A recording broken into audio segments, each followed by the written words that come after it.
Welcome students, welcome to my channel Simply Biology. So students, today we are going to learn about the food chain. Now when we study the food chain, the very important thing is that the trophic level. So let's learn about the trophic level. In a trophic level, what is the first trophic level? The trophic level is basically each step in a food chain. So what are the steps? There are various steps. जैसे बच्चों सीढ़ियाँ होती हैं वैसे ही food step होते हैं. ठीक है.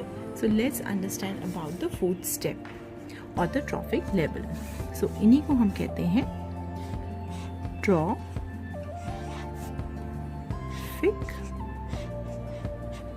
levels.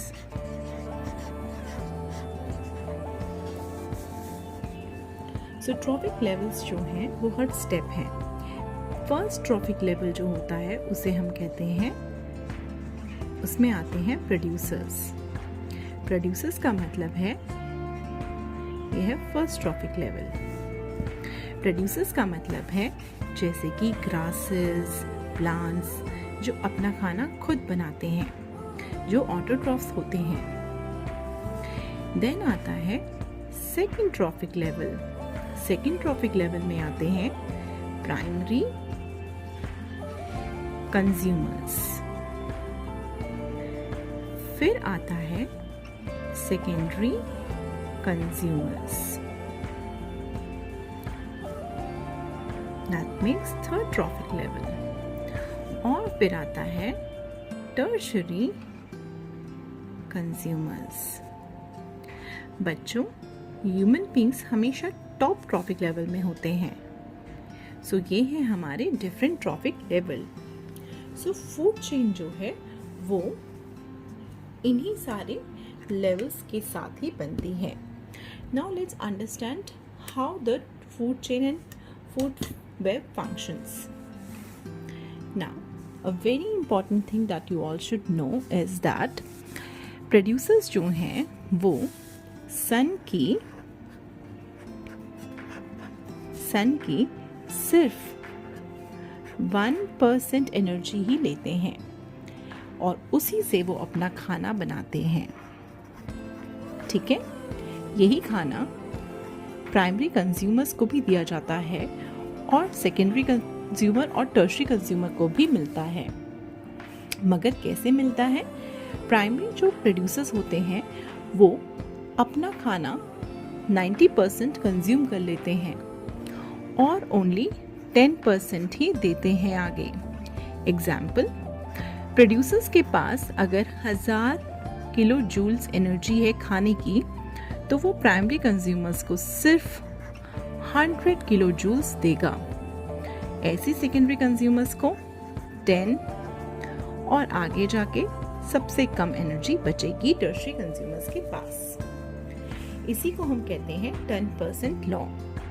दैट मीन्स ये सारी एनर्जी कहाँ जा रही है?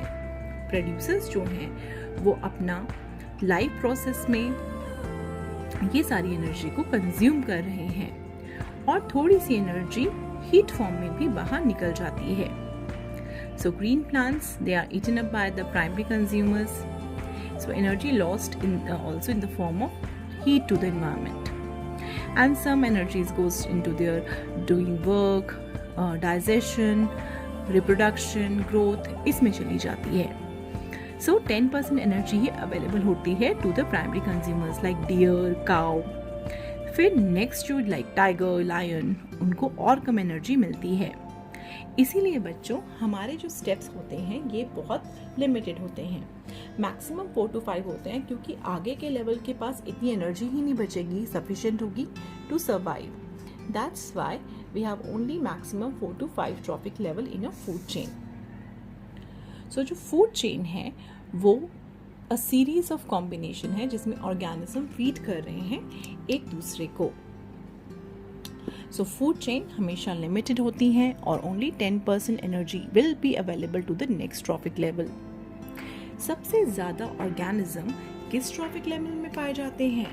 सबसे ज़्यादा ऑर्गेनिज्म जो हमारा जो फूड पिरामिड दिख रहा है नीचे, प्रोड्यूसर्स, सबसे ज़्यादा प्रोड्यूसर्स होते हैं और सबसे कम आपके टर्शरी कंज्यूमर्स होते हैं।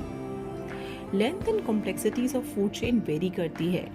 बहुत सारे फूड चेन्स इंटरलिंक्ड होते हैं, तो जब बहुत सारे फूड चेन्स एक दूसरे से मिलते हैं तो वो बनाते हैं फूड वेब। सो बच्चों, आज आपको शायद ट्रॉफिक लेवल वाला जो कंसेप्ट है 10% लॉ और फूड चेन के जो फीचर्स हैं, आई होप आपको समझ में आए होंगे। अगर आपको ऐसी वीडियोस और पसंद आ रही हैं तो मुझे प्लीज़ कमेंट सेक्शन में बताइए। I will make the concept more simpler with the videos and the flowchart. Till then, thank you for watching. Keep liking and sharing. Thank you.